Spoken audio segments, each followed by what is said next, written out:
Hello and welcome to the JSA studio. I'm your host, as always, Nathan, and today I'm coming at you with my conference championship predictions. We're going to go conference by conference today and pick a winner in each conference because every conference matters on conference championship weekend. But before we get into the video itself, it's at this point I am going to ask you to like, comment, and especially subscribe. It really helps out the channel if you do so. Just remember to be civil down there in that comment section. After all, what do I know? I'm just some asshole on the internet giving you his opinion. Now with the intro done and out of the way, there's only one thing left to do, and that is to get started by starting with the MAC championship game, Western Michigan versus Miami of Ohio. And in this MAC championship game, we of course have my, not necessarily hometown, but my mother did go to Western Michigan University, so I say my Western Michigan Broncos versus the Miami of Ohio Redhawks. And this is a kind of interesting matchup between maybe the second and third best teams in the MAC. I kind of think Ohio's better than both of these teams, but due to tiebreakers and other shenanigans, Ohio University, the Bobcats, did not actually make the MAC championship game. Nevertheless, we're going to continue on here and talk about this game. In this game itself, Western Michigan is favored by 2.5 points. The over-under is set at 43.5. When we look at the matchup here, a narrative starts to appear. Okay?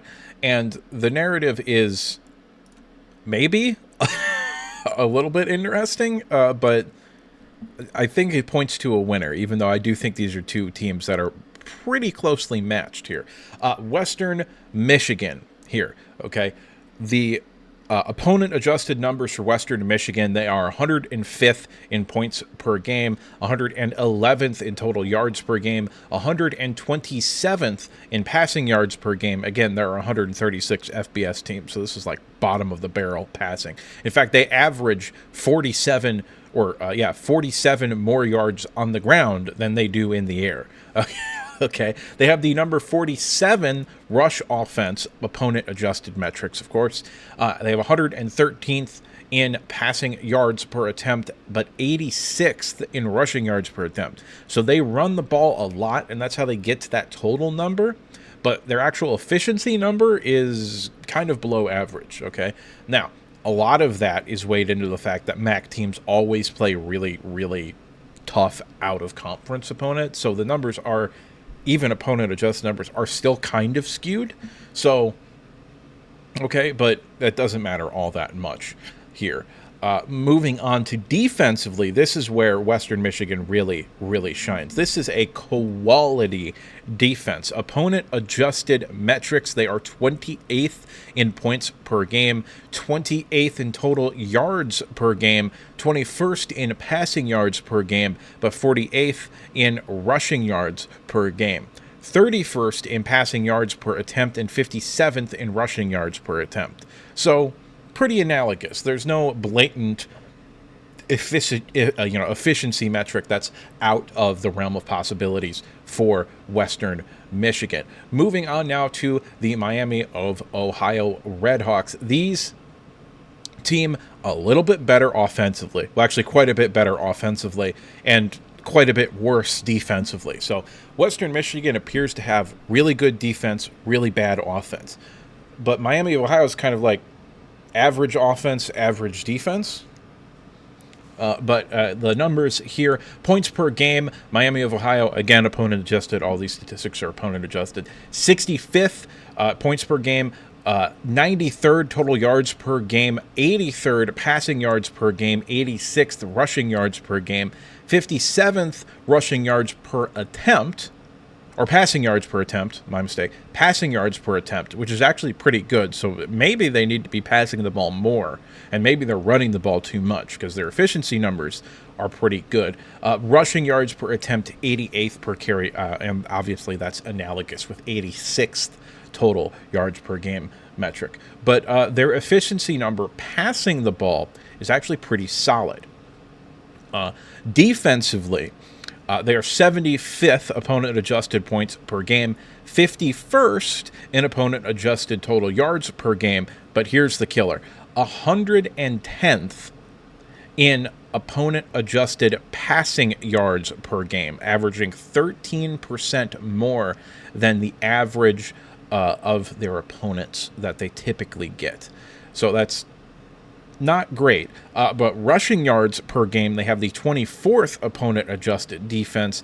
Passing yards per attempt, they're actually much better than passing yards per game at 33rd.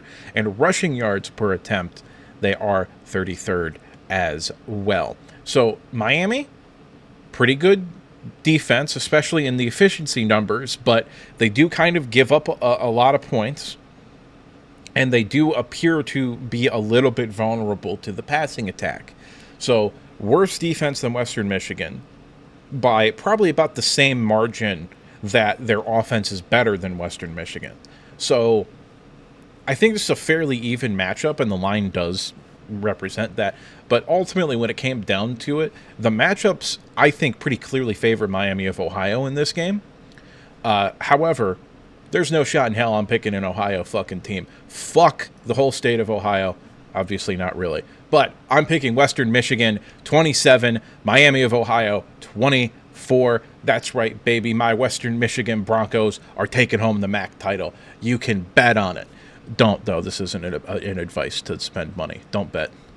Up next, we have the Mountain West Championship here. UNLV, the University of Northern Las Vegas, versus the team that's in the Mountain West Championship every single goddamn year, the Boise State, also Broncos. But what is the line for this game? The line is Boise minus 4.5, over under 57.5. So a relatively high scoring game is being predicted here. And I tend to agree with that. In fact, I think 57.5 is very low for what this game probably should end up being, given what UNLV is. Okay, we're going to get into the numbers right now. UNLV has the number 17 opponent-adjusted points per game offense. They're averaging 37.1 points per game. Number 18 total offense per game, again, opponent-adjusted. 28th in passing yards per game, 31st in rushing yards per game, 29th in passing yards per attempt, 23rd in rushing yards per attempt. So pretty much the efficiency numbers, pretty analogous to the total numbers there, so it's not like there's an outlier or anything like that. However, defensively, maybe the worst defense in college football. Their actual normal numbers aren't that bad, but their relative performance / opponent adjusted metrics have them almost at the bottom of college football on average, I imagine. They are 112th in opponent adjusted points per game, 125th in opponent adjusted total yards per game, 119th in passing yards per game, 109th in passing and rushing yards per game, 112th in passing yards per attempt, and 127th in rushing yards per attempt. So an all-around awful defense for UNLV, which, yeah, but when it comes down to it, very, very good offense, very, very bad defense. So all things considered, this is a team. This is a team of extremes. Okay. Moving on, now we have the Boise State Broncos. Offensively, pretty good, not great, but pretty good. Okay. 37th in opponent adjusted points per game, 35th in opponent adjusted total yards per game, 65th in passing yards per game, 30th in rushing yards per game, 68th in passing yards per attempt, and 45th in rushing yards per attempt. So those efficiency numbers seem to indicate that they might actually just be having the ball more often than arguably they should. So their total numbers are actually higher and better than their efficiency numbers, specifically in the rushing game here. Okay, so they're 30th in rushing yards per game, but 45th in rushing yards per attempt. Okay, so that means that they're running the ball maybe a little bit too much, or they're having the ball, they're up big late in the year, and late in the game, and they're kind of just running the clock out.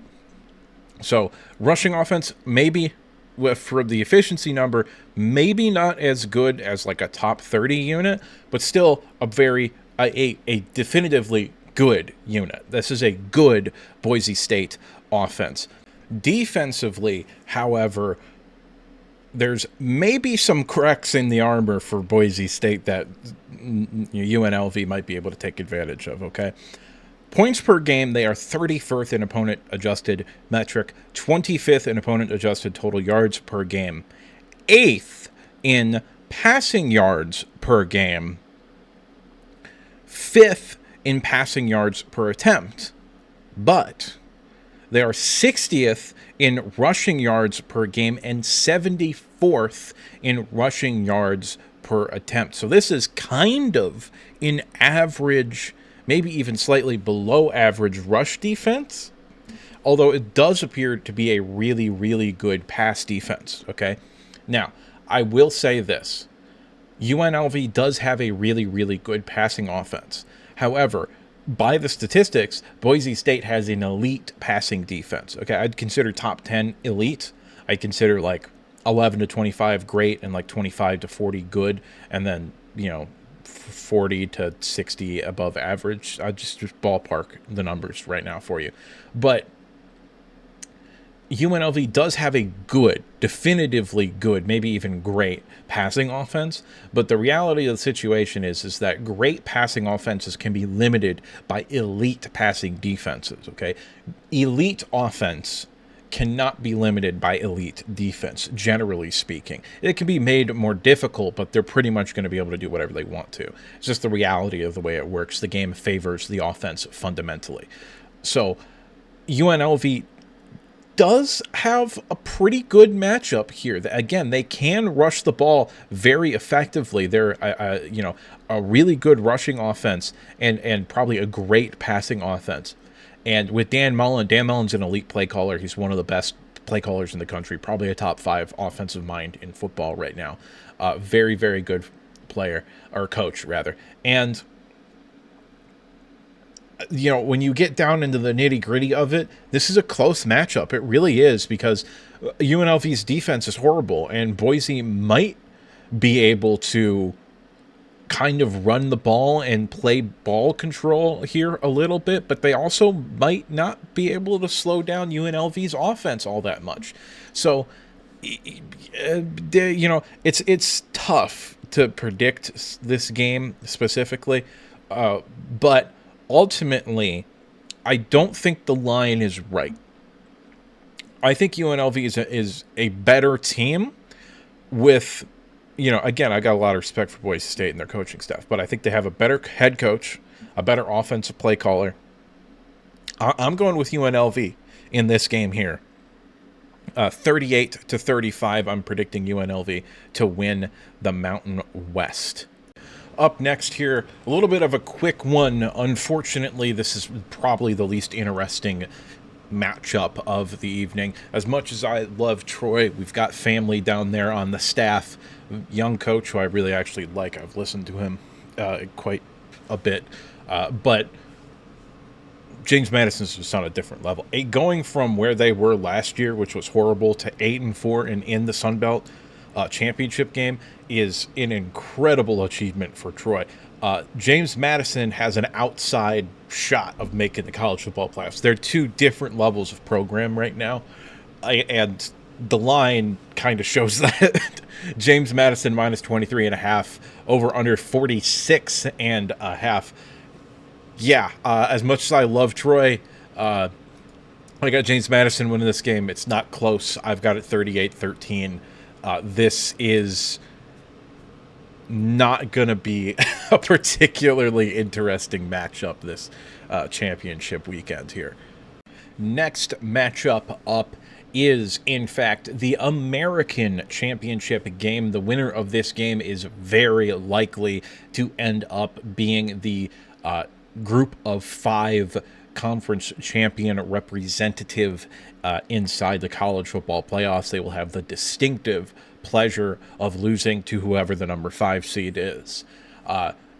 Nevertheless, this matchup is pretty cool, and these are two very good teams whose head coaches are no longer with the programs. Eric Morris at North Texas is the new Oklahoma State head coach, and the Tulane head coach is headed to Florida. I believe John Summerall is headed to Florida. So yeah, two big-time coaches in the group of 5 that are moving on to greener pastures, so to speak. All things considered, this is a pretty interesting matchup when you break down the numbers. North Texas is a 2.5-point favorite. The over-under is 66.5, so they think this game is going to be comfortably into the 30s, which I don't disagree with. But this is a tremendous matchup, a big-time football game here. So when we get into the actual performances here and the metrics, so to speak, we have, of course, Tulane. And Tulane, in opponent-adjusted points per game offensively, they ranked 63rd. They are 48th per game, they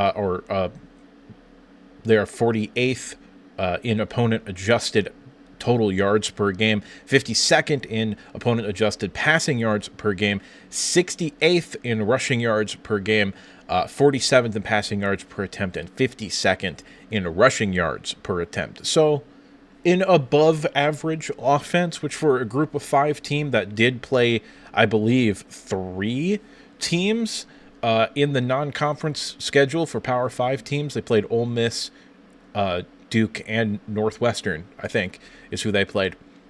3 Power 5 teams in the non-conference. Okay, there's pretty solid numbers. Maybe just a little bit better than that, but I'm not sure about that one. Defensively, though, pretty interesting defensively, these numbers are.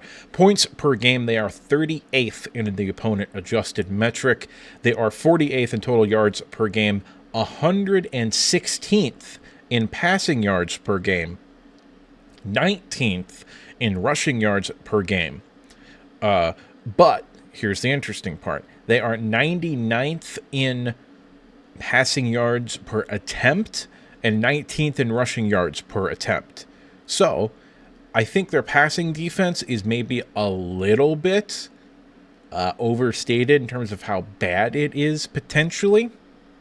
Okay, because going from 99th to 16th, that's 17-point difference.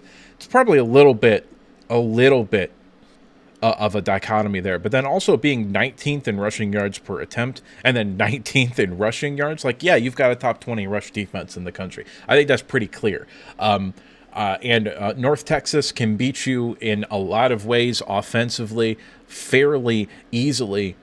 They have some truly absurd offensive numbers here, and we're going to get into it right now. Points per game, North Texas is number 2 in the country, averaging 46.4 points per game. Total yards per game, they are number 1 in the country with 515 total yards per game. They are number 1 in passing yards per game as well, 324 yards per game.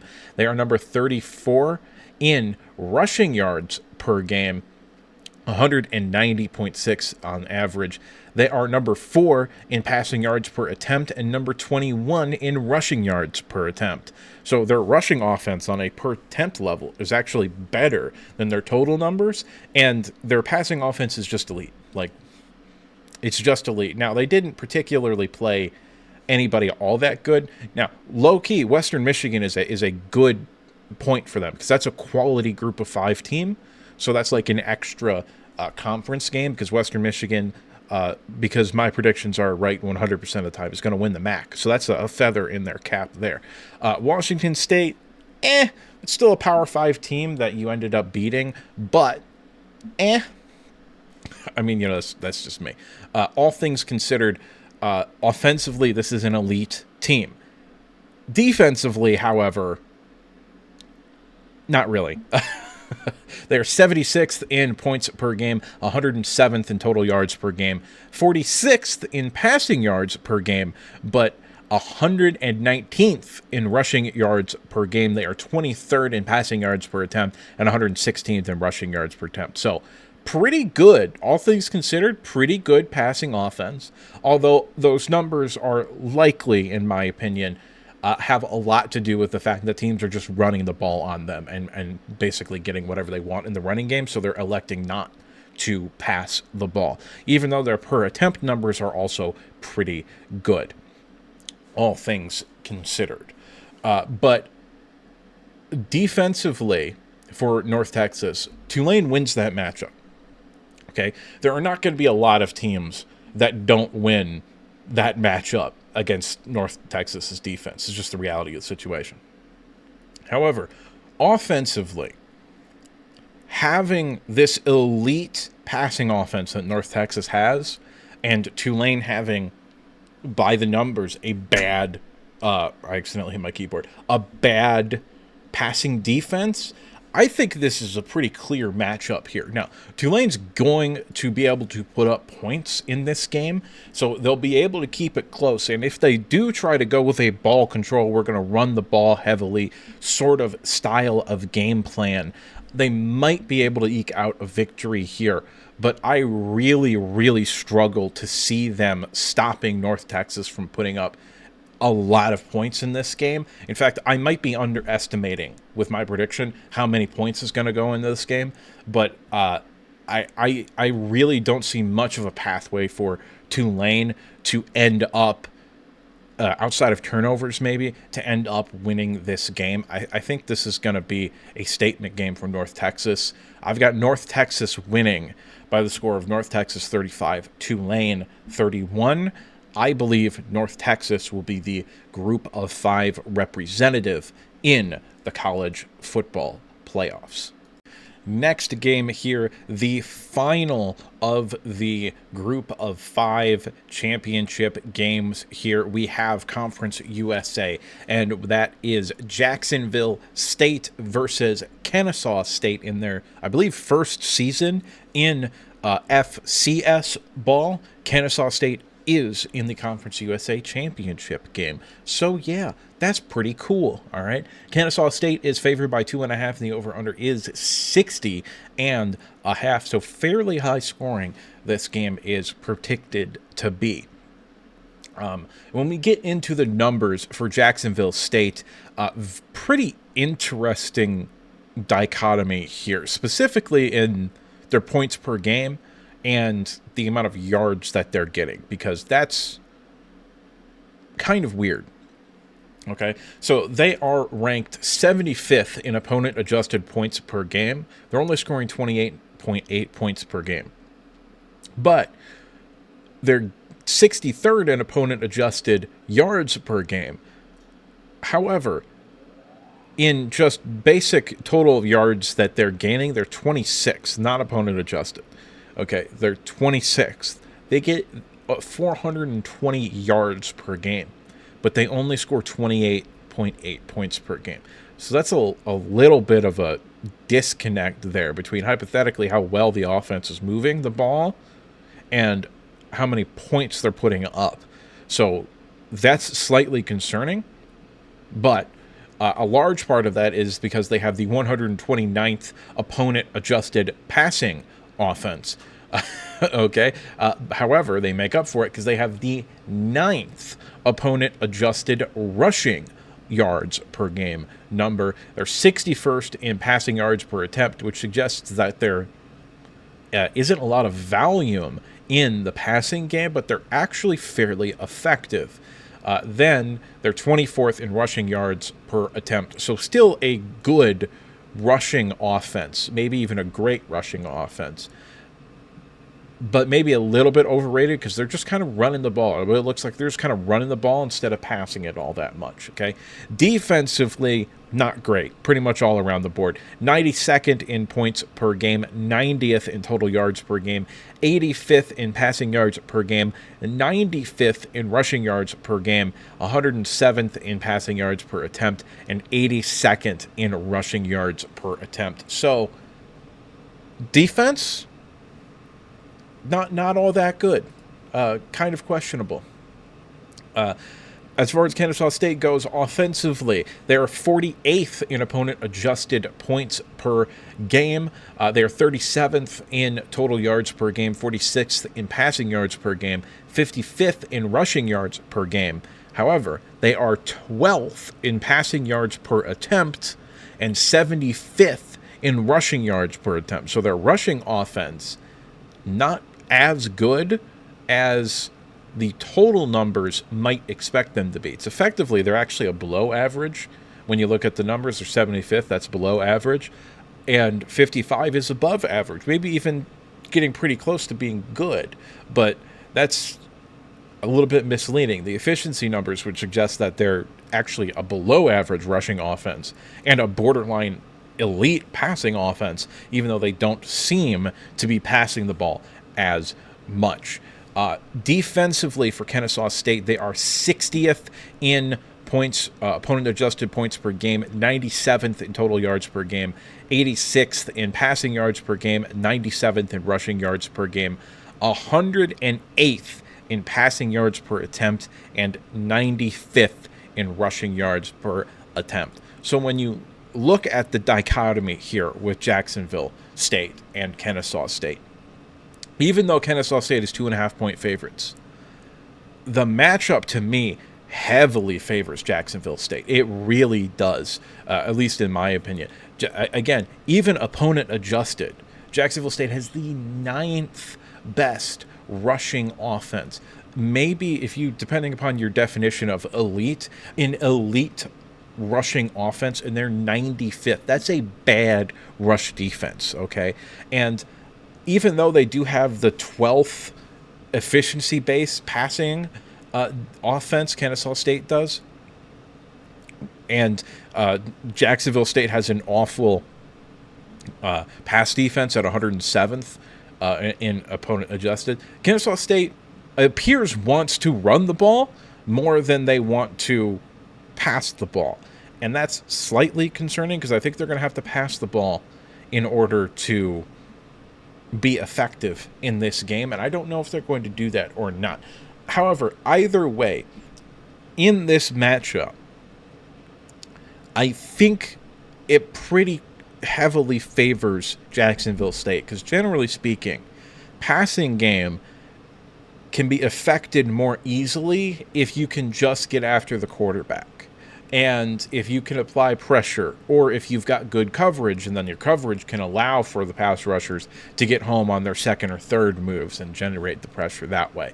And Jacksonville State may or may not be able to do that. I don't know. But I know for a fact that Jacksonville State's going to be able to run all over this Kennesaw defense. And because of that, I am actually predicting the upset here. I have Jacksonville State winning this game 37 to Kennesaw State's 34. I am, in fact, predicting an upset in the Conference USA Championship game. Moving on to the big boy leagues here, we have the Big 12 Championship game, Texas Tech versus BYU. Texas Tech is favored by 12.5 points. The over-under set for this game is 49.5. And when you look at the numbers, you do kind of understand why BYU is such a massive underdog here. When you look at BYU's offense, they are 20th in total points per game, 44th in opponent adjusted total yards per game, 66th opponent adjusted passing yards per game, 38th opponent adjusted rushing yards per game, 27th passing yards per attempt, 43rd rushing yards per attempt. So The efficiency number actually suggests that they've got a really good passing offense, even though the total numbers would only have them just about average in college football at 66th. Defensively for BYU, 15th in opponent adjusted points per game, 29th in opponent adjusted total yards per game, 40th in passing yards per game, 28th in rushing yards per game, 36th in passing yards per attempt, and 36th in rushing yards per attempt. So a good defense all around, combined with a good offense all around. They can run the ball, they can pass the ball, they can stop the run, they can cover. So a really, really quality, good football team. This is absolutely one of the 10 best teams in the country. The problem is they're playing Texas Tech, who's a legitimate national title contender. People don't talk about Texas Tech the way that they should talk about Texas Tech, but by the numbers, by the eye test, by the NFL talent that they've got specifically defensively, this is a national championship contending football team, okay? Texas Tech offensively, 5th in the country, opponent-adjusted points per game. 12th in the country, opponent-adjusted total yards per game. 10th in the country, opponent-adjusted passing yards per game. 35th in rushing yards per game. 32nd in passing yards per attempt, and 38th in rushing yards per attempt. So a little bit of a disconnect between the efficiency number and the total number, going from 32nd passing yards per attempt to 10th passing yards per game. But you're going from borderline elite to just solidly good. So a little bit of a jump there, but offensively, I think they're very good. I believe this is a very good offense. Probably not a great offense, but a very good offense. However, they might have the best defense in the country. They probably don't, in my opinion. But, okay, just because statistically Ohio State is just on a different level than fucking everybody. But Oklahoma, I would then probably put 2. And then I would quibble between Indiana and Texas Tech based upon the numbers, but I'd probably side with Texas Tech, even though it'd be very close. So I'd put Texas Tech 3rd best defense in the country. And the numbers show that.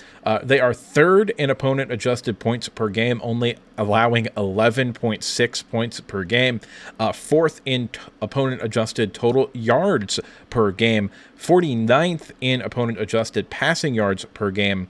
Number 1 in the entire country, opponent-adjusted yards per game, as well as just rushing yards per game, as well as just total normal rushing yards per game. They're number 1 as well, okay? Then they're number 10 in the passing yards per game metric, opponent-adjusted, and number 3 in rushing yards per attempt, opponent-adjusted. This is an elite defense with a very good offense, and BYU has a good offense and a good defense. And I think Texas Tech has a slight advantage offensively over BYU defensively. And Texas Tech has a definitive advantage defensively over BYU offensively.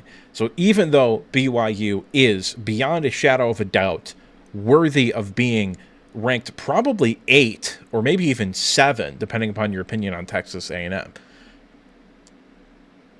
they're not going to make the playoffs because they're going to lose to Texas Tech in this championship game. I've got Texas Tech 31, BYU 17. I hope BYU wins this game so that they have to kick out fucking somebody. They're going to kick out Notre Dame because there has to be 5 goddamn SEC teams in, because ESPN, who owns the SEC, owns the college football playoffs. So, yeah. Anyway, they only got 3 teams in last year, and they said, nope, never again. It's not happening. We're always going to put in every single SEC team that we can, period. End of discussion. So, yeah, Texas Tech going to win the Big 12 championship, in my opinion. And here we go. Ladies and gentlemen, this one's the big one. Number 2, Indiana versus number 1 in the country, Ohio State. This is the granddaddy of them all. That's the Rose Bowl. But this one is the granddaddy of the Rose Bowl. 2 historic blue blood programs. All right, well, we'll move on past that. Yeah, no, these are the two best teams in the country, and they're playing in the Big Ten championship game. And when you look at the numbers,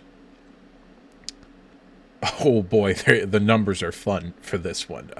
Ohio State is a 4-point favorite, which is very rare that you don't see it ending with a 0.5 there on the end of it, which is not the only time we're going to see that today.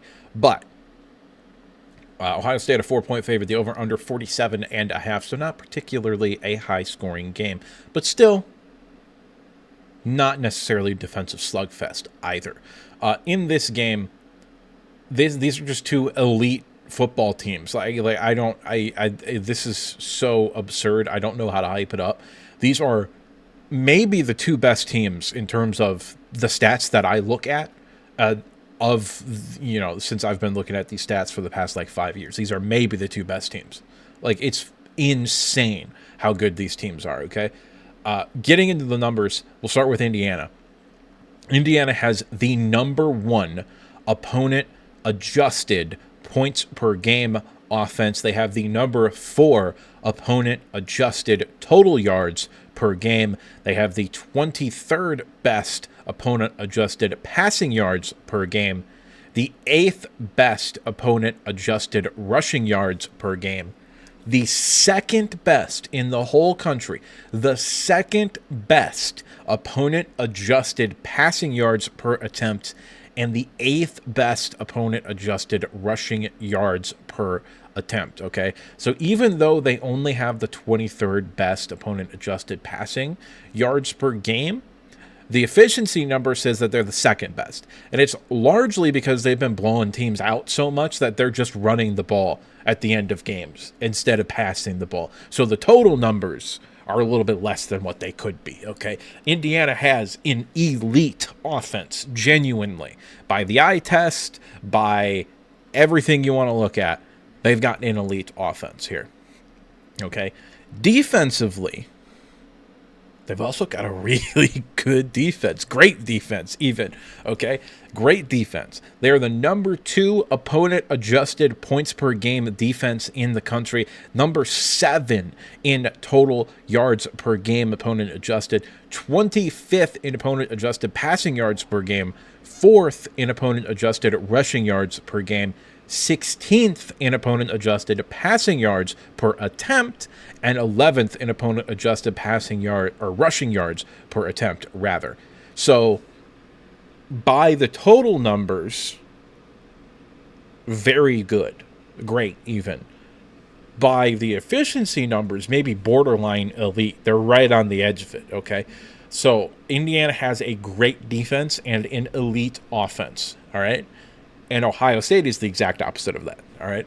If we look at Ohio State's numbers here, Ohio State has the number 14th best opponent-adjusted points per game offense in the country, the 21st best total yards per game, 26th best passing yards per game, 39th best rushing yards per game opponent-adjusted, 23rd best passing yards per attempt opponent-adjusted, and 30th opponent-adjusted rushing yards per attempt. So a very good, borderline great offense for Ohio State that has really kind of, I think, figured it out in the run game the past 2 or 3 weeks. So I think the offense of now for Ohio State, not necessarily the whole season, but the offense right now is kind of peaking at the right time, okay? Bo Jackson is an absolute stud. You figure with a name like Bo Jackson that he'd be an absolute stud. And my dude, he's an absolute stud, all right? So, Ohio State, great offense, in my opinion. I'm a little bit higher on it than the numbers because the past couple of games, I think they figured out the run game. That's going to open play action.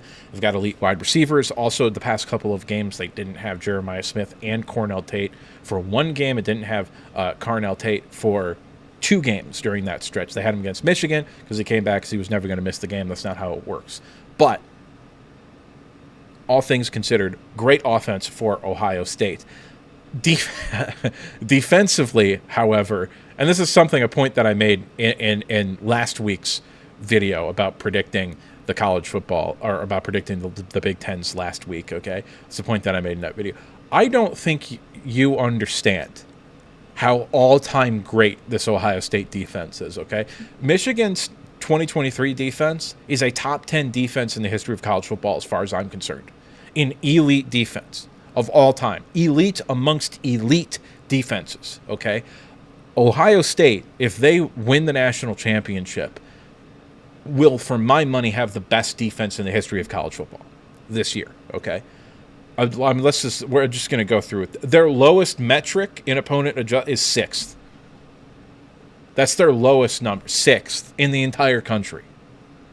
Okay, it's fucking absurd. Number 1 opponent adjusted points per game offense. Number 1 opponent adjusted total yards offense.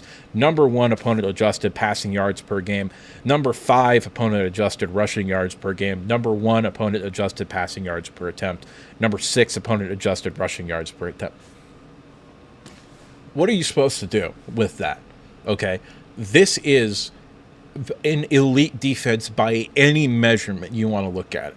Okay, I don't know what the fuck Matt Patricia did. I don't know if he's got a fucking pentagram painted on his chest and made a deal with the devil or some shit. I don't know. Okay, but his defenses in New England weren't this good relatively. Okay, this is absurd. How crazy good this defense is this year. It's absolutely insane. And when you look at these this defenses here, it's absurd. Defensive line. I'm forgetting the edge rusher. He wears 97, but I believe he's a redshirt freshman. He's going to be a first-round pick. Okay, Caden McDonald, nose tackle. That's a first-round pick, a nose tackle. If you ever want to know what a nose tackle looks like, that's a first-round pick. We go to the linebacker. Averill Reese, top 5 pick in this class. Absurdly talented. Sonny Styles there right next to him. He's a first-round pick, too. You don't see linebackers that are that tall, that long, that big, and can move like him very often. That's a first-round pick at linebacker. Noah Igbinosun, probably a day 2 pick, but very talented in what may not be the best cornerback class, so he could get bumped up boards and maybe sneak into the back end of the first round. Caleb Downs, obviously elite, fantastic, probably a top 10 pick. This defense is fucking absurd how talented it is. It's absolutely crazy how good it is. And I can't state that enough, all right? Now, I don't believe in this whole Michigan, Ohio State rivalry thing. During the week, sure, maybe, if you want to talk shit or whatever. Outside of that, I don't give a fuck. I don't care.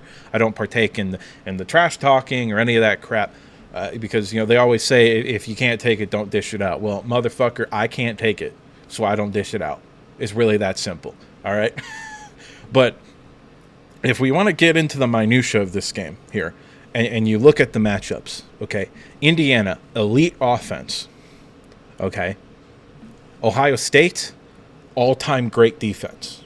So even though elite offense, generally speaking, beats elite defense, that's a case I've made several times. Some people agree with me, some people don't. I don't care. I think it's true. Elite offense beats elite defense. Ohio State has an all-time great defense, so maybe not this time. Maybe not this time. I think Indiana is going to have a very hard time doing things against this defense, especially because, they showed nothing against Michigan. They just played vanilla defense, and Bryce Underwood couldn't handle the heat. Again, I'll make a second half of the season video about Bryce Underwood at some point, probably after the bowl game. But, was not great. This game specifically was kind of very bad for Bryce Underwood. But, doesn't matter. Ohio State, elite, all-time great defense. There's a very good chance Bryce Underwood will never play a defense of this caliber again. So, yeah. All things considered, maybe not as big of a deal. I'm tangenting off on a Michigan. I'm supposed to be talking about the Big Ten championship game. So when you look at the minutia, the matchups here, okay, elite offense, elite defense. Normally, I would say that's edge to Indiana because they have the elite offense, and elite offense beats elite defense, okay? No. I'm still giving the edge to Ohio State because this defense has the opportunity to be absurdly good and cement itself as the greatest defense of all time, in my opinion, quite legitimately. I'm not even necessarily sure, at least of my lifetime, since I've been watching football and cognitive enough to remember it. So like 2006 maybe.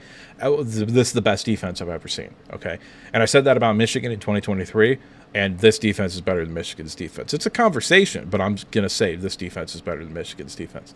Anyway,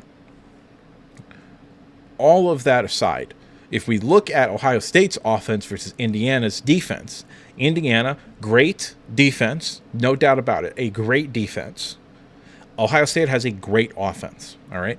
And when your offense and your defense are on the same tier, the offense wins, okay? That is the reality of the situation. Great offense beats great defense. Elite defense beats great offense, but elite offense beats great defense, generally speaking. This might be the only exception that I ever do in my entire time of existence, but doesn't matter. I'm going to give Ohio State a slight edge in both of the offense versus defense matchups. I'd give Ohio State a slight edge, and because of that, even though it wouldn't shock me if Indiana won again, I think these are the two best teams in the country. So I'd say what you want to, but I'm going to pick Ohio State to win this game. I've got Ohio State winning by the score of Indiana 21, Ohio State 24. Very, very, very, very close. But I just think this defense for Ohio State is an overwhelming factor. I just think this is different this year for this defense. I think it's going to be a serious battle for anybody to do anything against this defense. They're so stupidly good. So, yeah, I've got Ohio State winning the Big Ten championship and securing the number 1 overall seed. Next, we've got arguably the second biggest matchup of the weekend, Alabama versus Georgia, the SEC title game. And in this game, Georgia is favored by 2.5. The over-under is set at 48.5. And, yeah, I'm going to go through the numbers in this game, but you got to understand, the numbers are not going to dictate who I pick to win this game. That's just the reality of the situation, all right? As far as the numbers do end up going here, Georgia has the number 25 opponent adjusted points per game offense, the number 40 opponent adjusted total yards per game, 80 in passing yards per game, 23rd in rushing yards per game, 58th in passing yards per attempt, 33rd in rushing yards per attempt. So a good offense, a quality offense. Defensively is where you see the great, okay? Not necessarily elite, although maybe, but meh. 12th ranked opponent adjusted points per game offense, 9th ranked opponent adjusted total yards per game, 24th opponent adjusted passing yards per game, 8th opponent adjusted passing yards per, or rushing yards per game, rather, 26th opponent adjusted passing yards per attempt, and 14th opponent adjusted rushing yards per attempt. So I would quantify that as a great defense. I think you can make the case that it's an elite defense. I don't think the metrics, specifically the efficiency numbers, bear that out. I just don't. But that's me. I think this is a great defense, not necessarily an elite defense. And when you look at Alabama, they do have a pretty solid trump card offensively, okay? If you look at Alabama, again, opponent adjusted metrics, they're 13th in points per game, 20th in total yards per game, 12th in passing yards per game, 75th in rushing yards per game, 26th in passing yards per attempt, and 55th in rushing yards per attempt. Opponent adjusted metrics, of course. So they've got the 12th best opponent adjusted passing offense in college football, and Georgia has the 80th ranked passing defense. That's a pretty big mismatch there, all right? But, as I said earlier, I'm not going to pick this game based off of the numbers, so to speak, or the matchups, or the Jimmies and Joes, nor the X's and O's. Okay, you look at Alabama defensively: 14th opponent adjusted points per game, 14th opponent adjusted total yards per game, 9th opponent adjusted passing yards per game, 30th opponent adjusted rushing yards per game, 22nd opponent adjusted passing yards per attempt, 60th opponent adjusted rushing yards per attempt. So hypothetically, if you're Georgia, you've got the what do you have? You have the 75th best rushing offense per game, going up against the 60th best rushing defense per attempt, at least. Okay, so hypothetically, that could have been a matchup if you could run the ball, which you can kind of. You've got the 23rd rushing yards per game, but I was looking at the rushing yards per attempt. 33rd is good. That's a good rushing offense, 33rd. And 60 is an average rushing defense. So you'll probably be able to run the ball. I don't think it matters. Okay, and again, generally, it's the same thing that I mentioned before in this video. If the matchups are offense A, really good passing defense, defense for team B, really bad passing defense. Okay, that's a big mismatch, all right? So the offense would win that one, team A. But team B, rushing offense, really big mismatch against team A's rushing defense. I'm going to favor the team that can run the ball better, because then they can play ball control. Okay, then they can control the game. And now all of a sudden you just need a sack and an incomplete pass and a drive is shot. That's it. That's only you need 2 plays, and that's it. So normally the metrics here would maybe favor Georgia in this game. But Alabama owns Georgia. It's Kirby Smart can't fucking beat Alabama. It takes Jamison Williams tearing his ACL in the national championship game for you to beat Alabama. Even with John Mechie out, was out. He didn't play in that game either, I don't think. So I'm picking Alabama in this game. Even though the matchup hypothetically would favor Georgia, I don't care. There are some things that supersede what happens on paper. There are some things that supersede even the X's and O's and the Jimmies and Joes. And that's the fact that Alabama owns Georgia. Like, there's nothing, you can't do anything about it. Alabama owns Georgia. It's just the reality of the situation. So, yeah, I've got Alabama 31, Georgia 24. Alabama wins the SEC. And we have our final championship game here to talk about. And that is, of course, the ACC championship. Virginia versus Duke. All right. The battle for the 11 seed for Virginia and throwing college football into absolute goddamn chaos for Duke. All right. Virginia is a 4-point favorite. I mentioned in the Ohio State video or the part of this video that was Ohio State versus Indiana, that a 4-point line, very abnormal, but it wasn't going to be the only time we see it. This is the second time we see it now. Over-under for this game is 57.5. And when you look at the metrics for these two teams, boy, oh boy, oh boy. When you look at Virginia, we'll do Virginia first, okay? 41st opponent adjusted points per game offense, 39th opponent adjusted total yards per game, 69th opponent adjusted passing yards per game. However, 28th opponent adjusted rushing yards per game, 85th opponent adjusted passing yards per attempt. So their efficiency numbers suggest that they're actually worse at passing the ball than their total numbers do. Okay, and 35th rushing yards per attempt. So yeah, not a great offense. I think you could pretty fairly quantify it as a good offense, although it's close. It might just be an above average offense. But I think it's a good, I think the rushing offense carries it a little bit. But I think it's a good offense, all right? Defensively, for Virginia, way better than I think most people realize. I think people with Tony Elliott being the head coach, or at least I think it's Tony Elliott. He was the Clemson OC for forever. I'm going to look it up real quick. Virginia head coach. There we go. Yeah, Tony Elliott. I was right. I got to have more confidence in myself. I was right. Tony Elliott. With Tony Elliott, who was the offensive coordinator for fucking forever at Clemson, I think a lot of people figure this is a team that's like a glass cannon, so to speak.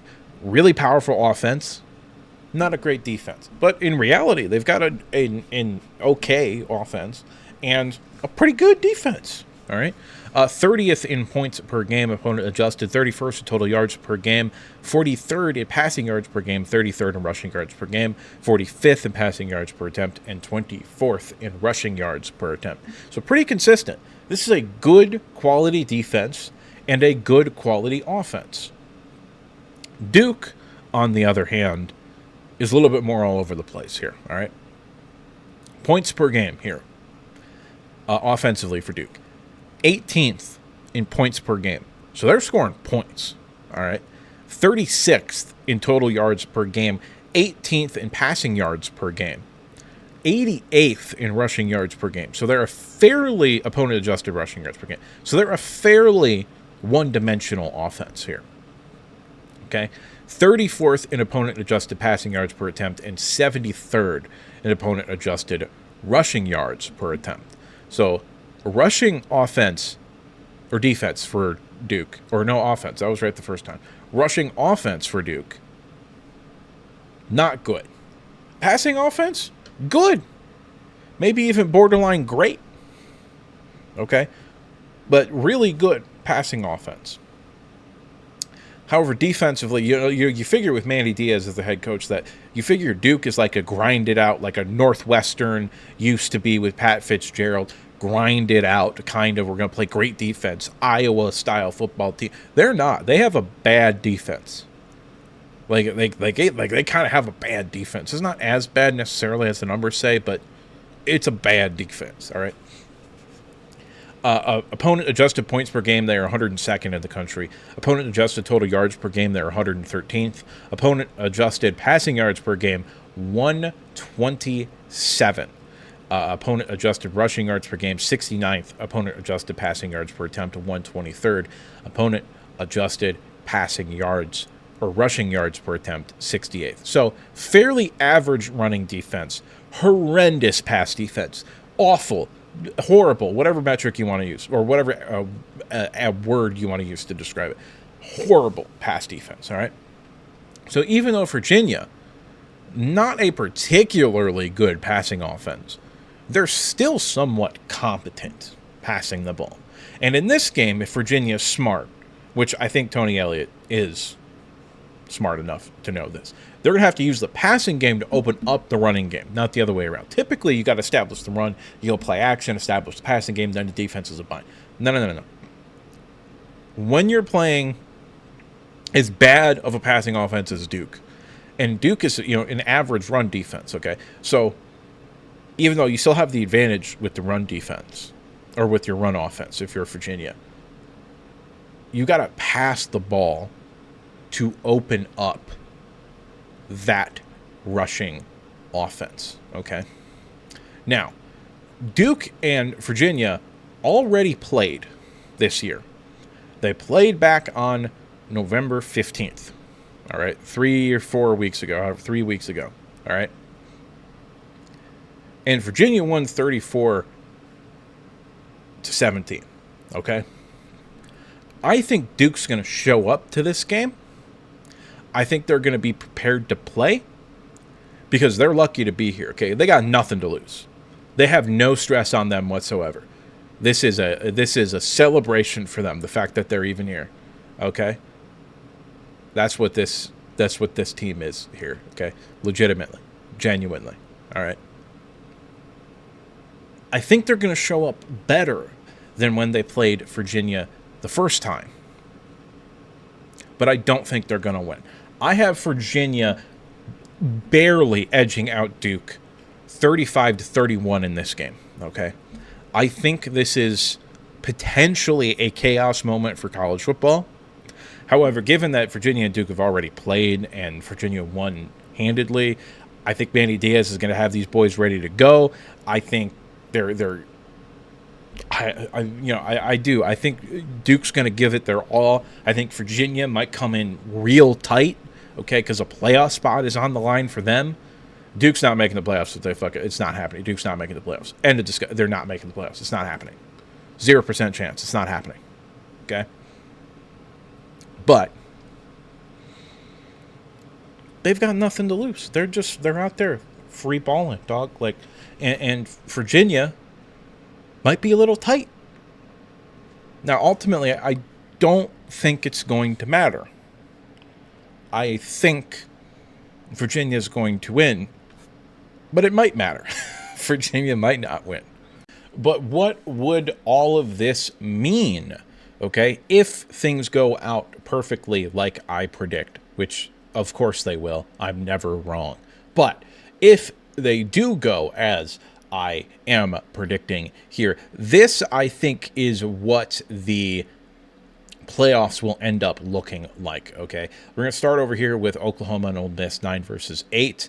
And then down below them, we have North Texas versus Alabama, who I believe would jump up to number 5, having beaten Georgia in the SEC championship game. And then on the left side of the bracket, we have Ohio State and Oregon as 1 and 4 for the buys here. And I mean, like, is Oregon gonna jump up to 4? I mean, they might have to. Like, are you gonna put Alabama at 4 at 11-2, or 11-1 Oregon? I don't know. They might do that, but I'd put Oregon at number 4, which means all 3 Big Ten teams have buys, which isn't great because I think all of the teams that had buys last year lost. So slightly concerning, but nevertheless, as far as the right side of this matchup here, up top, we're going to come back to Texas A&M's matchup there. We're going to come back to that, okay? 2 buys, Texas Tech, who goes up to number 2 after beating BYU in the Big 12 championship game. Indiana, they're at number 3 after losing in the Big 10 championship game. And then we have number 11, Virginia, ACC champion, versus number 6, Georgia, SEC runner-up at 11-2 as well. So, yeah, this is the way I think it's going to work out. But, Nathan, who's number 10 in this scenario? Well, if you remember correctly, right now, the way the rankings are, number 10 is Notre Dame. Number 11 is BYU. And number 12 is Miami. Okay? Miami has a head-to-head victory over Notre Dame.